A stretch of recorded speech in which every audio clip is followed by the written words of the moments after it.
meninggikan standar persepak bolaannya. Kita lihat Korea kemarin seri sama Thailand, Singapura seri sama Cina. Artinya kalau kita juga hanya senang sampai hari ini, ya kita nggak akan terus berkembang.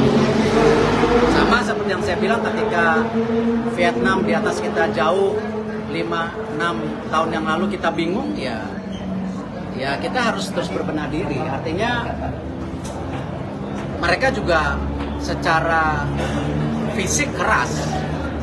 Kita lihat kemarin Vietnam keras, hari ini Cina keras. Ya kalau kita juga pemain kita tidak berani main keras, bukan kasar ya pasti ya kita akan tidak mendapatkan permainan yang sepadan. Jadi tidak hanya skill, tapi bagaimana permainan tim dan juga mesti berani fisik keras gitu. Nah jadi kalau kemarin saya rasa hasilnya ya sesuai yang kita harapkan, kita 3 poin. Tetapi itu yang saya sampaikan kemarin di loker pemain, untuk bermain nanti di Vietnam mereka akan pasti keras, lebih keras dari yang kemarin. Tapi tentu saya yakin para pemain senior kita juga sudah mengerti bagaimana bisa bermain fisik, tetapi tanpa menghilangkan permainan tim dan individunya, sehingga kita bisa kembali, kita harapkan bisa merebut kemenangan. Mestinya Tom Hee dan Ragnar udah bisa main ya di tanggal 26. Berarti perpindahan asosiasi. Ya, mudah-mudahan kita segera selesaikan. Pak, kabarnya ada beberapa pemain timnas kayak Mardiana, Rafael Struijk, Sandy Walsh, Jansen, Nadio sedang tidak fit atau sakit ya Pak? Salah satu kemarin juga kenapa Yakob ada pergantian, karena memang seperti ada demam. Dan hari ini saya dapat laporkan hampir 5 pemain kita menderita demam. Mungkin ya kondisi udara yang berubah, dan kita lihat juga beberapa pemain kita yang bermain di luar negeri adaptasinya cukup tidak mudah. Tuh, kemarin kita bisa lihat Nathan belum maksimal.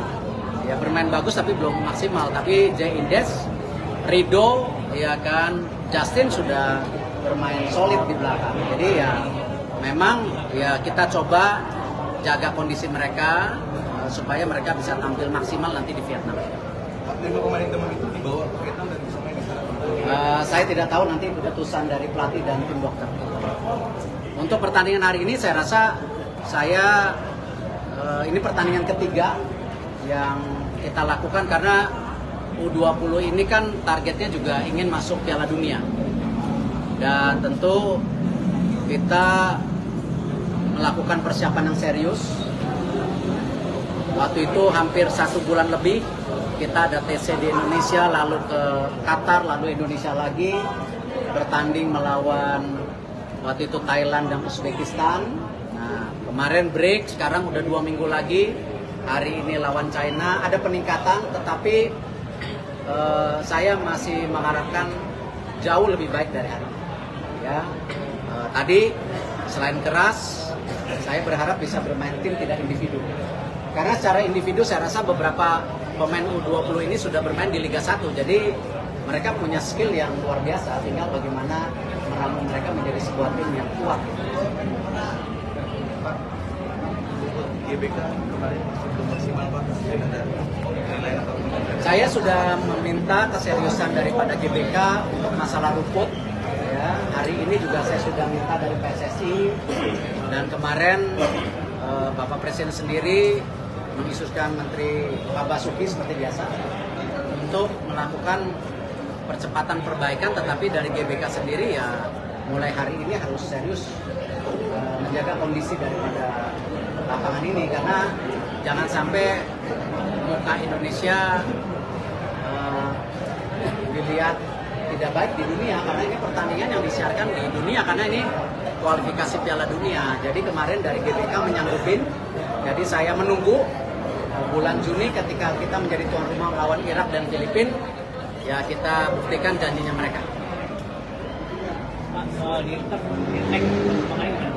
Sudah ada 3-4 nama yang masuk. Saya sedang tentu review siapa yang terbaik, karena kembali fungsinya Dirtek nanti kan ada 3. Nomor 1, bagaimana memastikan para coach yang sudah ada di Indonesia bisa memastikan dengan review secara independen mereka ada tolak ukur atau KPI yang bisa dihasilkan.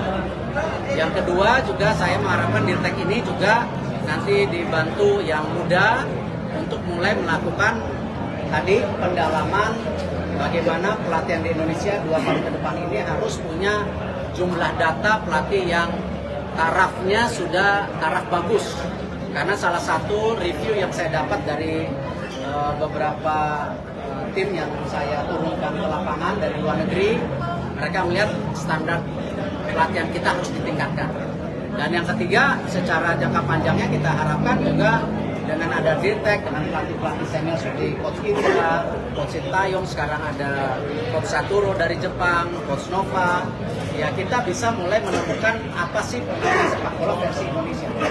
Ya memang dulu sudah ada, tapi kan kembali kan dunia berubah, permainan itu berubah. Jadi saya harapkan. 4 nama itu tetap dari Jerman, Pak?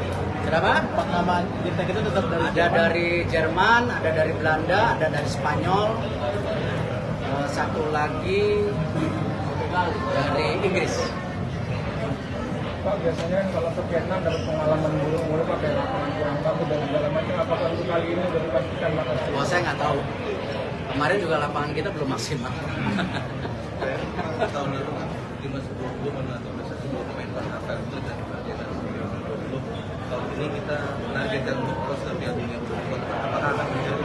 Saya tidak mau dikotomi pemain Indonesia, pemain naturalisasi. Kalau saya selalu melihat siapapun yang ingin membawa merah putih, ya ada turunan Indonesia, ya saya menganggap itu pemain Indonesia. Seperti hari ini Welber, ya kan baru diturunkan lagi.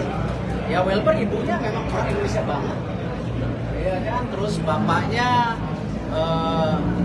dari Brazil, lalu bermain di klub Santos. Ya, paspornya masih Indonesia, ya Indonesia. Ya, terus kalau ditanya lagi ada beberapa pemain lain, siapa nih? 3-3. Ya, yang Mesal. Nah, Mesal bapak ibunya Sudan tapi lahir di Indonesia, gede di Indonesia. Dia mau jadi merah putih, ya saya bingung kalau kita tidak bilang di Indonesia. Udah lahir di sini, punya KTP sini, paspor sini, ya disuruh pulang ke Sudan nggak mau mainnya di sini. Ya, jadi ya saya rasa penampilannya cukup menjanjikan. Ya mudah-mudahan dia kembali. Kalau saya tidak mengkotomi siapapun yang mau membela merah putih, ya berikan. Cukup? Ya.